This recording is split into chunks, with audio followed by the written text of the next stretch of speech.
Continuamos con la interpelación urgente del Grupo Parlamentario Vox sobre las medidas que va a adoptar el Gobierno para acabar con la desviación de poder en el Ministerio del Interior.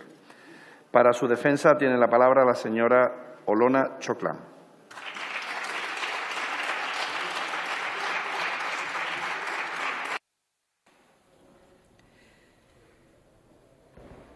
Muchas gracias, señor presidente, con la venia.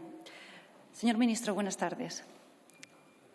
En la tarde del domingo, día 24 de mayo de 2020, usted dispuso el cese del coronel Pérez de los Cobos por negarse a cometer un delito, por negarse a revelar información reservada sobre una información judicial en curso que afectaba al Gobierno de España.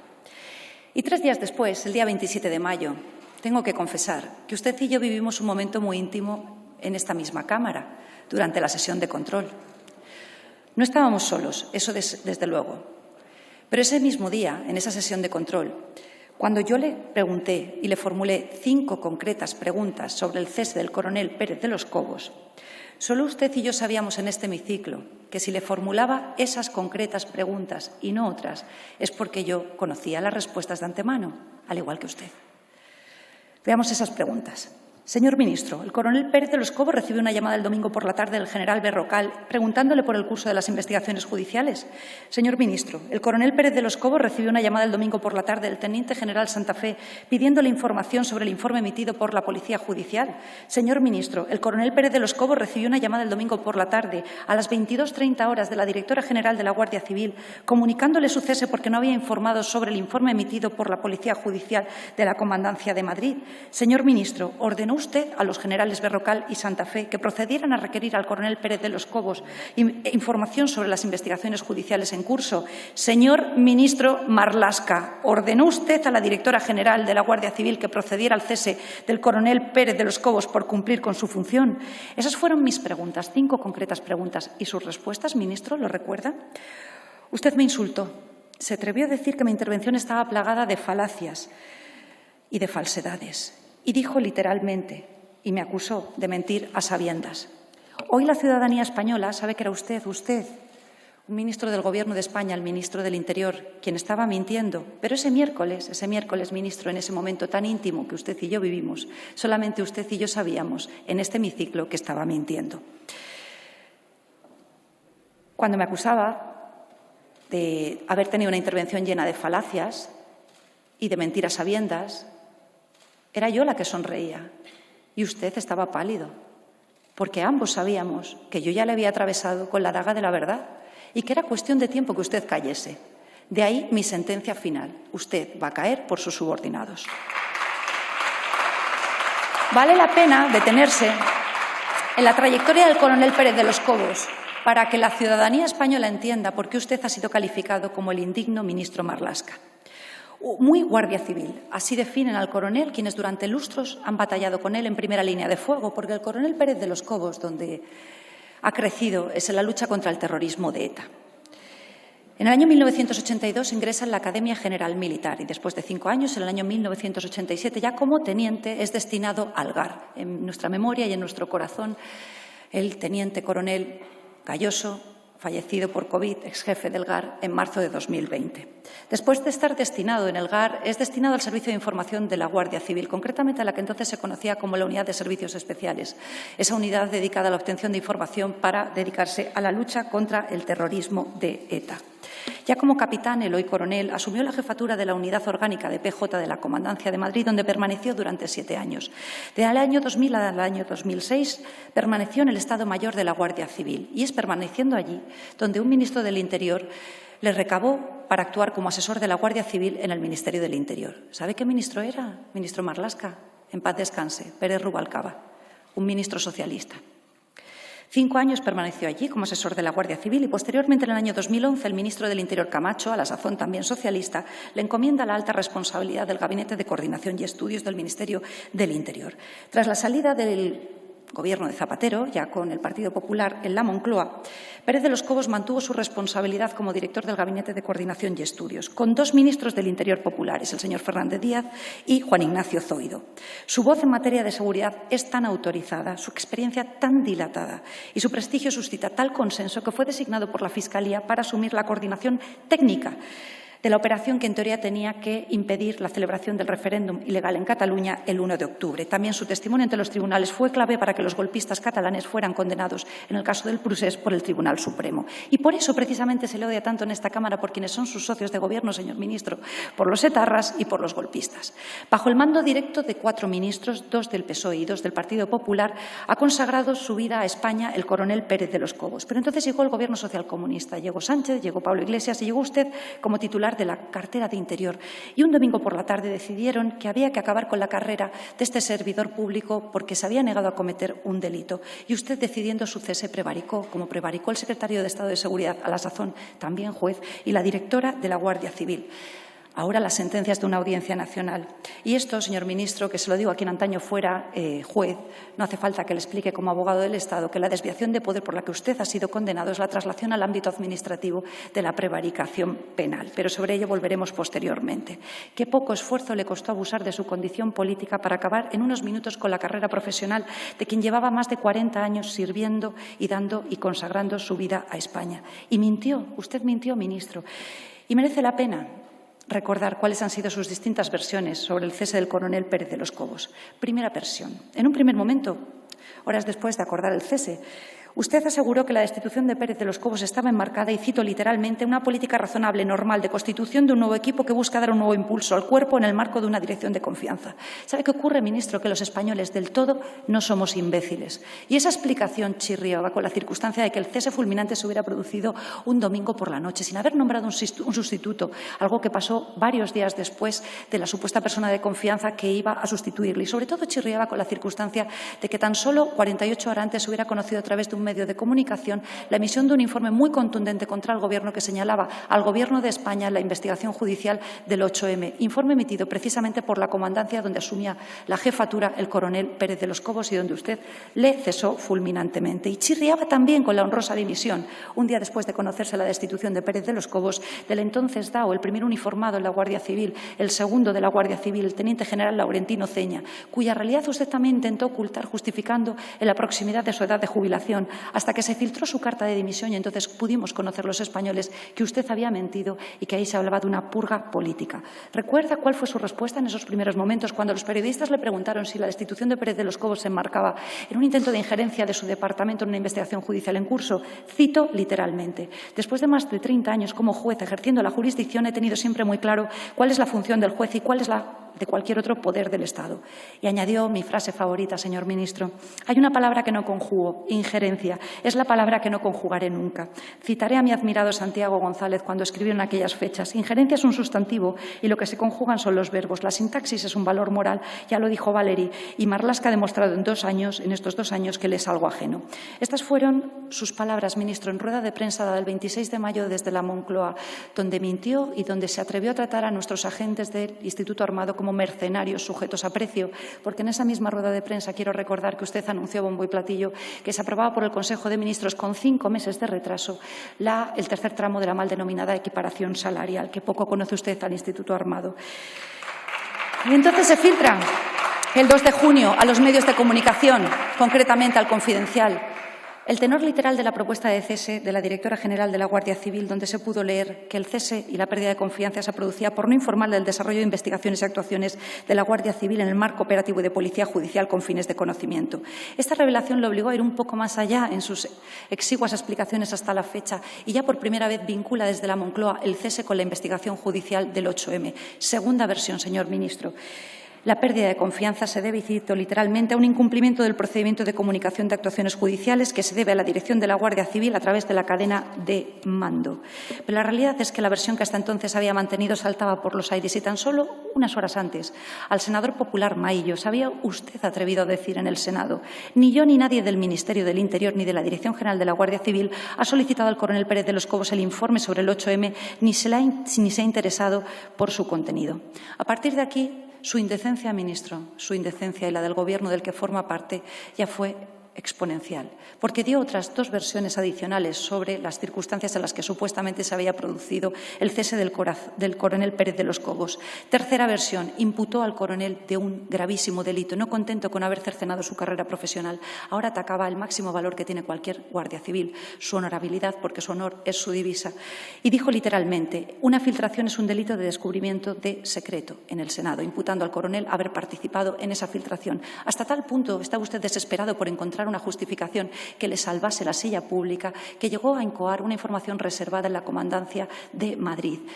Información reservada que, por supuesto, ha concluido con archivo, porque nada había, porque usted lo sabía, pero buscaba otra cortina de humo.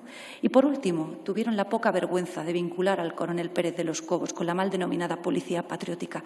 En esta Cámara y en el Senado, usted acusó al coronel de formar parte de esa mal denominada Policía Patriótica y de enmarcarse su cese en esa actuación que usted estaba llevando a cabo, supuestamente de limpiar las cloacas del Estado. ¿Se habrá visto en esta Cámara mayor ejercicio de cinismo, ministro? Desde luego, no lo creo. 4 versiones distintas. Simple reestructuración de equipos de confianza, incumplimiento del procedimiento de comunicación de actuaciones judiciales, comisión de un delito de revelación de secretos y purga de la Policía Patriótica del anterior Gobierno popular. Todas ellas mentiras, ministro. Como también mintió cuando la sesión de control en esta Cámara el pasado 3 de junio vino a decir yo no he cesado a Pérez de los Cobos, sino que ha sido el secretario de Estado a propuesta de la directora de la Guardia Civil. Me consta, ministro, que usted tiene muy poco aprecio por la señora directora, a quien se limita a tratar como un florero. Pero no es el caso con el secretario de Estado de Seguridad. ¿Pudo mirarle a la cara cuando volvió al Ministerio después de haber hecho estas declaraciones en sede parlamentaria? Y respóndame, ministro, mi querido ministro, ¿va a mantener esta versión en sede judicial? Hoy, 31 de marzo, tenemos una sentencia de la Audiencia Nacional que dictamina de forma contundente que usted mintió y que verdaderamente el cese del coronel se produjo porque se negó a cometer un delito. La legalidad no puede ser arrinconada por la discrecionalidad. Por el contrario, las potestades discrecionales deben ejercitarse dentro de la legalidad. ¿Recuerda usted, ministro, en febrero de 2020, cuando compareció por primera vez en la Comisión de Interior, cuáles fueron las primeras palabras de este grupo parlamentario? Dimita, ministro. Eso es lo único que esperamos de usted. Hoy ya no esperamos su dimisión. Esperamos que se siente en el banquillo de los acusados y por eso hemos interpuesto una querella contra usted, el secretario de Estado de Seguridad y la directora general de la Guardia Civil, porque con usted solo hay corrupción política en el Ministerio, la más grave que se conoce desde el caso Roldán, y que conste que no les estoy equiparando, porque con Roldán al menos los agentes tuvieron uniformes gratis y casas cuartel decentes. Con usted solo corrupción. Gracias, señor presidente.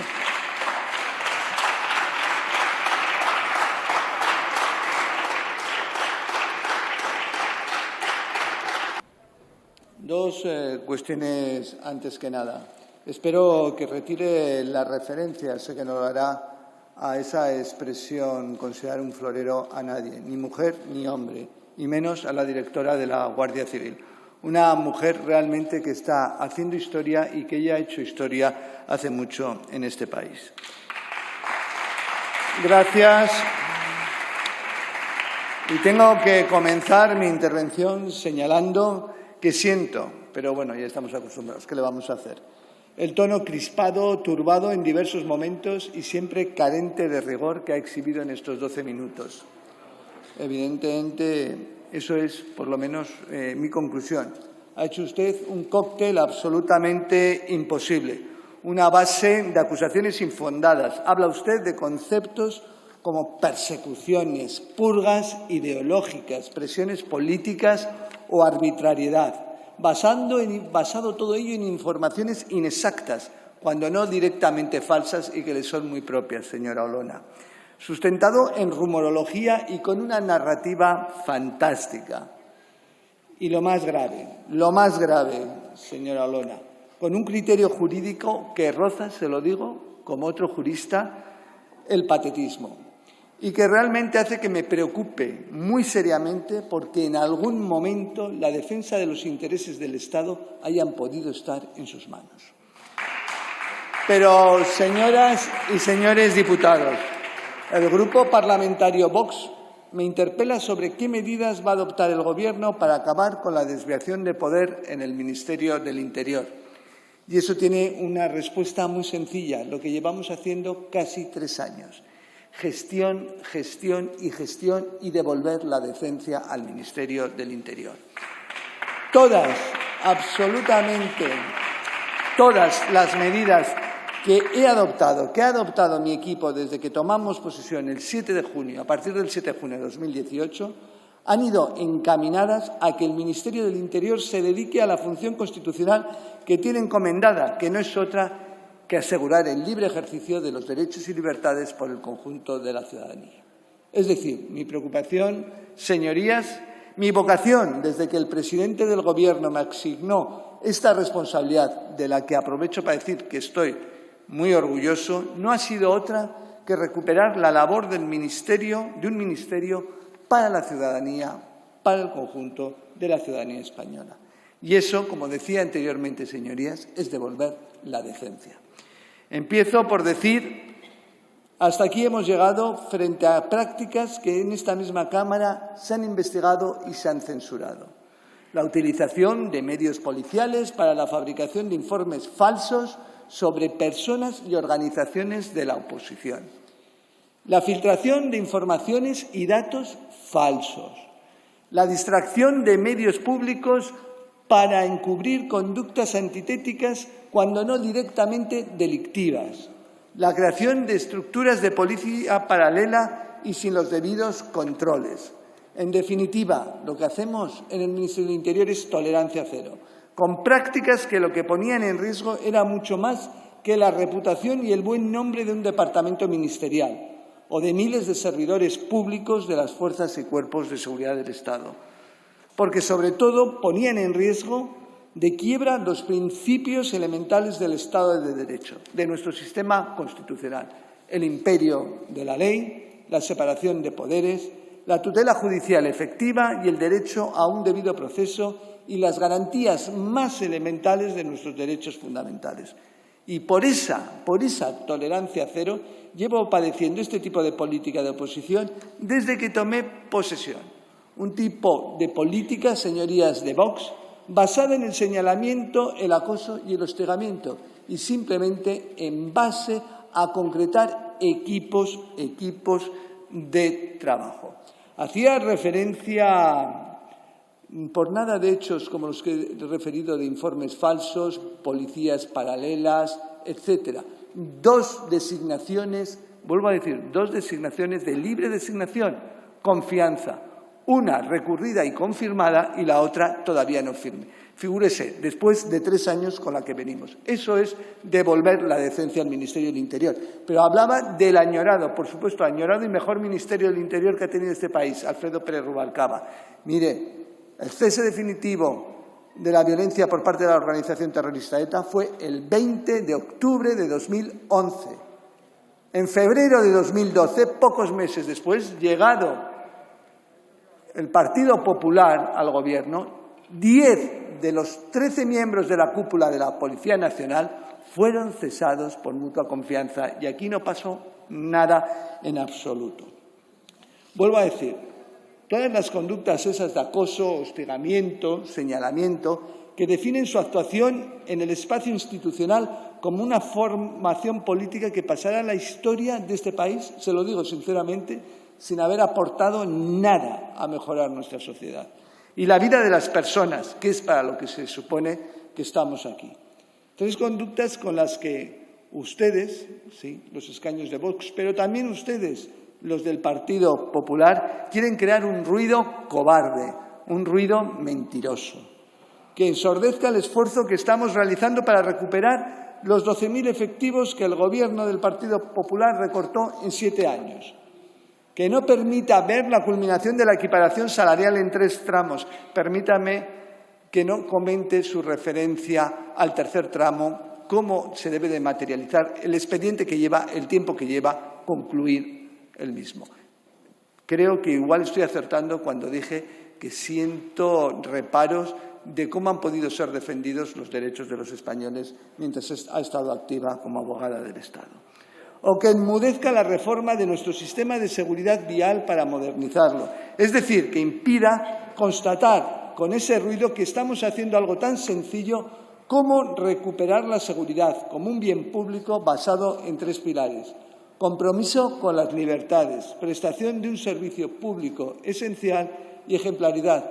Sí, señorías, ejemplaridad, aunque les cueste creerlo. Eso es lo que a ustedes les molesta.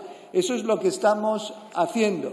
Y eso es lo que vamos a seguir haciendo el Gobierno del Partido Socialista y Unidas Podemos. Señor presidente, señoras y señores diputados, estos son los compromisos, estas son las medidas. Señoría, habla usted de la reciente sentencia de la Audiencia Nacional.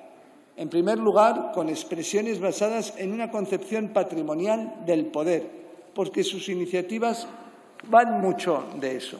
Resulta que en este país, para ustedes, tanto parlamentarios del Partido Popular como de Vox, el cese de la directora general de Igualdad del Ayuntamiento de Madrid, funcionaria de carrera con 41 años de trayectoria en gobiernos municipales del Partido Socialista, del Partido Popular, de Más Madrid, incluso en el de la Plaza de Colón, se enmarca en la reestructuración, como ustedes dicen, entre comillas, en la reestructuración de trabajo. Lo aplauden y lo enmarcan, vuelvo a decir, en el legítimo derecho a conformar equipos.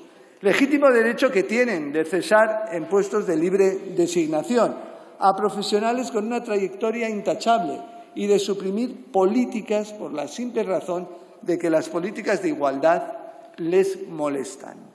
Eso sí, cuando es el Gobierno del Partido Socialista y Unidas Podemos el que conforma equipos, ustedes ponen el grito en el cielo. Ahí no se puede mover nada. Da igual que estemos hablando de actuaciones que han sido investigadas y censuradas por esta Cámara. Da igual que se trate de personas que pueden aparecer relacionadas con hechos que ustedes mismos están investigando en una comisión. Y da igual que haya sucedido algo tan grave como una filtración a un medio de comunicación de un informe bajo secreto judicial. Una filtración a un medio de comunicación que nunca son, señora Olona, inocentes, que siempre tienen una voluntad de tratar de conformar un juicio paralelo. Un informe del que ustedes insisten en mi interés en conocer su contenido. Ustedes me deben de entender más débil mental de lo que pueda ser. Un contenido que ya había sido comunicado a las partes, lo tenían las partes, que algo más grave, que estaba filtrado. ¿Qué interés tenía yo en ese informe? ¿Qué interés tenía yo en ese informe? Lo repito, es una cuestión muy clara, muy evidente y muy concreta. Lo que tenía es interés de por qué no se daba cuenta de esa filtración, de qué investigaciones y juicios paralelos. Porque son cuestiones muy graves en un momento en que estábamos padeciendo, como ahora, pero en los momentos iniciales en mayor entidad, una pandemia, la pandemia más importante que ha tenido en un siglo este país, y se trataba de instrumentalizar o pretender instrumentalizar vía los medios de comunicación cualquier posible actuación judicial.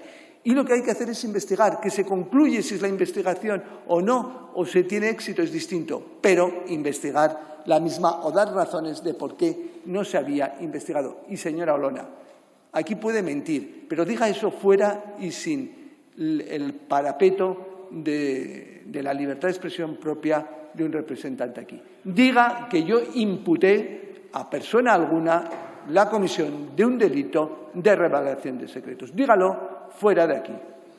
Es decir, un informe que la filtración se ocupó de que estuviese al alcance de cualquiera, con las consecuencias en la lesión de derechos fundamentales, como he dicho, y en un punto muy esencial. Niegan a este Gobierno la potestad de tomar decisiones que la ley permite que puede tomar en contextos mucho más serios y preocupantes, por otro lado, porque no nos aceptan como Gobierno legítimo. Y ese, señora Olona, es el problema. Ustedes no asumen que la ciudadanía de nuestro país no les quiere ni a ustedes ni a los escaños del Partido Popular gestionando ninguna responsabilidad, porque les conocen, porque les conocemos. Le vuelvo a decir, no es una sentencia firme, mantengo que el cese fue legal, ponderado y justo. Sentencia que va a ser próximamente, y ya se está preparando el recurso de apelación contra las mismas. Y no hagamos ninguna valoración de resoluciones que son susceptibles de impugnación, porque eso es una falta de respeto al Poder Judicial. Mientras pueda hablar el Poder Judicial, dejemos que solo hable el Poder Judicial. Verán, yo entiendo que teniendo ustedes la trayectoria que tienen y practicando el tipo de política que practican a diario, les parezca que la filtración de un informe bajo secreto de sumario de medios de comunicación es algo normal. Y no, miren, no es normal por lo que les he dicho. Señor ministro, debe de ir finalizando. Presidente, gracias. ¿Qué interés, y termino, podría entender o podría tener este ministro? Ni he valorado ni valoraré, porque no me corresponde ni el informe. Primero, no tenía ningún interés en tenerlo por las razones que les he expuesto. Me interesaba la filtración. ¿Qué pasaba con esa filtración? Esa es la cuestión. Y, en segundo lugar, ya saben todos ellos, ni he valorado cuál fue el resultado final de la causa en ese sentido aludida. Y le vuelvo a decir, lo único que pediremos y seguiremos pidiendo a nuestros colaboradores en el Ministerio de Interior es explicaciones, responsabilidades cuando proceda, y no nos temblará nunca la mano en ese sentido. Y trabajaremos en devolver la decencia al Ministerio del Interior, como lo estamos haciendo desde hace 3 años y como ha vuelto la misma. Muchas gracias. Muchas gracias.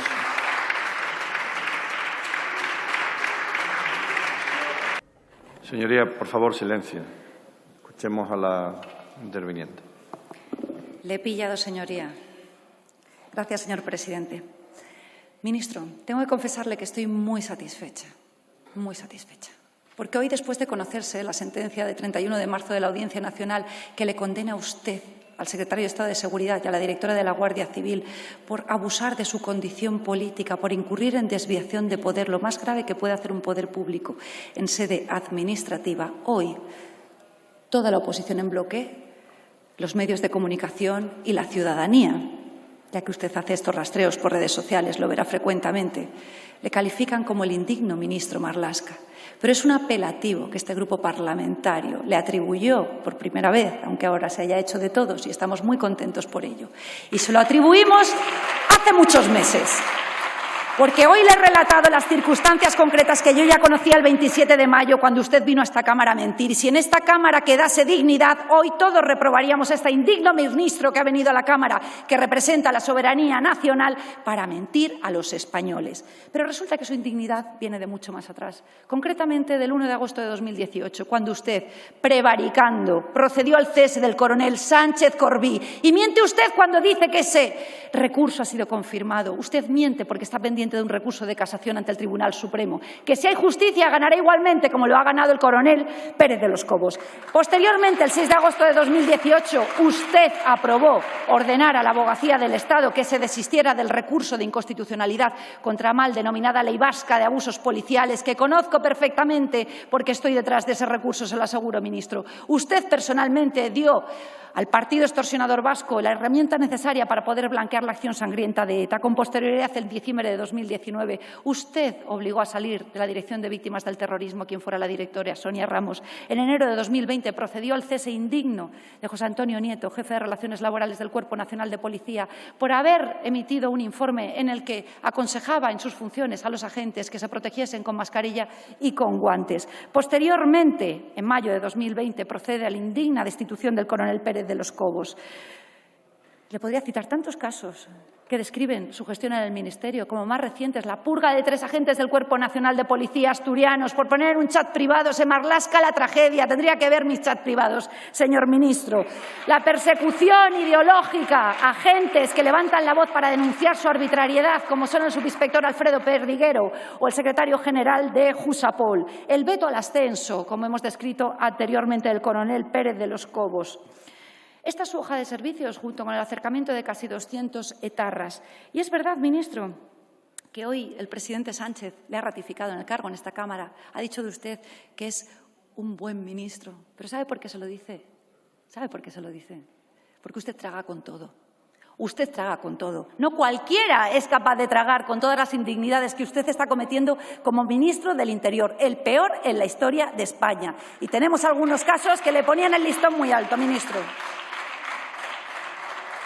Pero es que no sabe, viene aquí, nos cuenta su discurso y llega usted a confundir, ministro, tendremos que decirlo, ¿no? Llega usted a confundir la interpelación, la respuesta que tenía preparada para el Partido Popular con la que ha hecho a este portavoz. Ministro, por favor, que hay que venir un poco más estudiados. En el día de ayer usted dijo que no iba a dimitir, lo dijo en el Senado, y que va a seguir garantizando los derechos y las libertades fundamentales. Antes he relatado un momento muy íntimo que usted y yo vivimos en este hemiciclo. Hoy voy a relatar otro ahora voy a relatar otro que ha tenido lugar hace escasos minutos con el presidente del Gobierno, Sánchez, presente. Cuando ha concluido la réplica de mi presidente, Santiago Abascal, usted se ha levantado corriendo, cual perrito faldero, acudiendo donde estaba el presidente del Gobierno, aquí en el escaño. Acudía con una fotografía que, ministro, hasta para ser malo hay que ser inteligente, por no llamarle tonto y mantener el decoro necesario en esta Cámara. No ha advertido que le estaba viendo la fotografía y es ese momento en el que le he dicho, ministro, ¿qué va a exhibir? ¿Una fotografía mía donde estaba pidiendo Gobierno dimisión? Pero, ministro, por favor, ¿a esto va a llegar usted su indignidad? ¿Su falta de amor propio? ¿A esto va a llegar?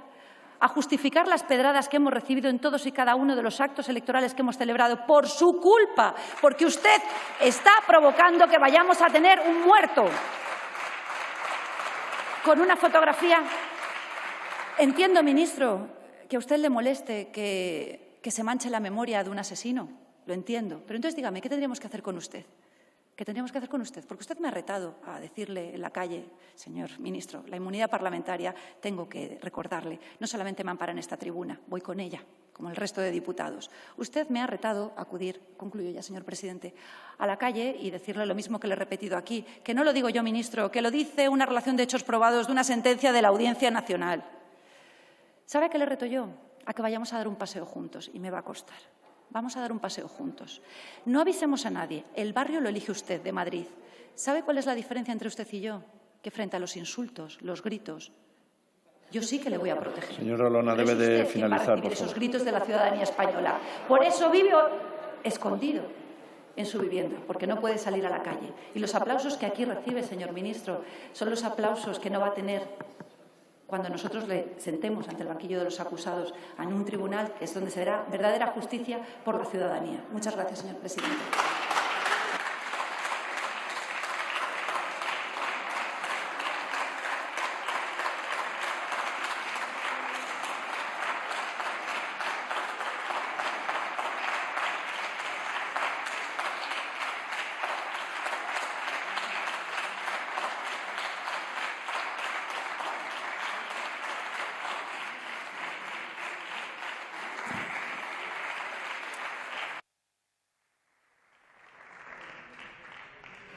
Señoría, les recuerdo que en base al artículo 103.3 no se penalizan solo las intervenciones o interrupciones de viva voz, también los aspavientos y las formas fuera de lugar.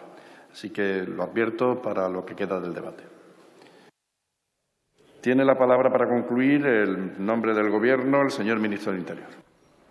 Muchas gracias, señor presidente, señoras y señores diputados. Señora Olona, mire, no voy a entrar en sus insultos.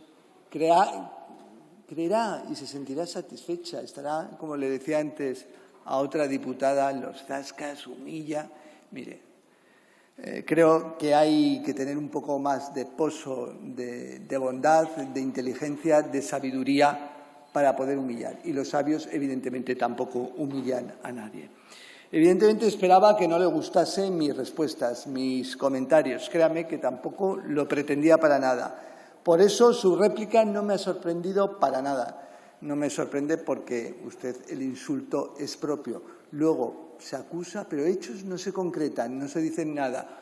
Algo tenía usted que yo había hecho hace 20 años, dijo en junio en el País Vasco, no sé qué, cuando el cese del coronel Pérez de los Cobos. Aquí estoy esperando todavía que me lo diga usted a la cara, que era algo de lo que yo me tendría que avergonzar. No, dígalo usted, no fuera.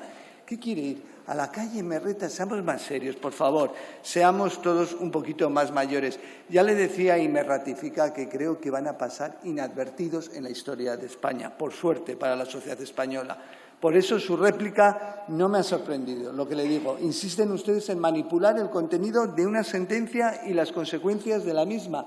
Y no puedo más que reiterarles a sus señorías, en primer lugar, que en ningún caso se ha faltado al respeto a ninguna sentencia, a ninguna resolución. Hemos dicho y entendemos que estamos en derecho a recurrirla y a no hablar de la misma, porque ese es el mayor respeto a los tribunales hasta que la misma sea definitiva, pero que entendemos y seguiremos entendiendo que el cese fue legal, ponderado y justo. y motivado por hechos que entendíamos graves, como, vuelvo a referir, el no darse constancia de una investigación sobre unas filtraciones. Un ejemplo reciente, señorías, recursos distintos en ese sentido, un revés judicial tras otro que han ido ustedes también recibiendo en materia de querellas, denuncias contra distintos representantes del Ministerio del Interior. Inician ahora una ofensiva judicial a base de demandas, copia-pegas, sin ningún tipo de rigor jurídico. Pero, evidentemente, nosotros estamos al conjunto de las resoluciones judiciales. Apuestan, alegan una querella, no contra mí, sino contra todo el proceso mismo. Estúdiense las cuestiones. Bien, y finalmente siento insistirles, estamos en esta situación debido a las medidas adoptadas para poner fin a las desviaciones del Partido Popular, a las desviaciones del Ministerio del Interior en el Partido Popular. Desviaciones censuradas, vuelvo a decir, por esta Cámara. Desviaciones éticamente reprobables y políticamente inaceptables. Por lo tanto, continuaré con mi responsabilidad, con mi compromiso hacia los valores constitucionales. Miren, termino invitándoles a que ustedes, que son una formación que, aunque vetusta, rancia y apolillada en sus planteamientos, es joven en su Constitución. Así que termino invitándoles a que no caigan en más desviaciones. Le dije en una previa interpelación, señora Olona, que se abrigase de valores constitucionales. Veo que no se abriga de valores constitucionales. Dice usted que he ido a enseñar. Sí, porque hoy he visto, como se ha dicho, el hecho más grave en una democracia, que he visto al señor Abascal haciendo referencia a un presidente de gobierno de este país, a Largo Caballero. Y claro que lo había preparado, claro, porque yo no tengo nada que ocultar, no sé como usted, no tenía nada que ocultar. Pero le digo, esas son las desviaciones suyas. Y sí que la voy a exhibir, porque es importante que la sociedad española, esa sociedad española, sepa quién es usted, quién acaba aquí de hablar. Sepa quién es usted, sepa quién es Ortega Smith. Eso es importante. A ver si quieren vivir con personas que hacen o se parecen a algunos de ellos más a quienes atacaron recientemente el Capitolio en Washington que a los padres de la Constitución norteamericana. Abríguese, señora Olona, de valores constitucionales. Y esta es la memoria de Largo Caballero. No la insulte, no insulte la democracia. Señora Olona, Largo Caballero estuvo en un campo de concentración y cuando Largo Caballero salió poco antes de morir, refirió en esos sentidos: libertad, libertad, socialismo es libertad. Muchas gracias. Muchas gracias.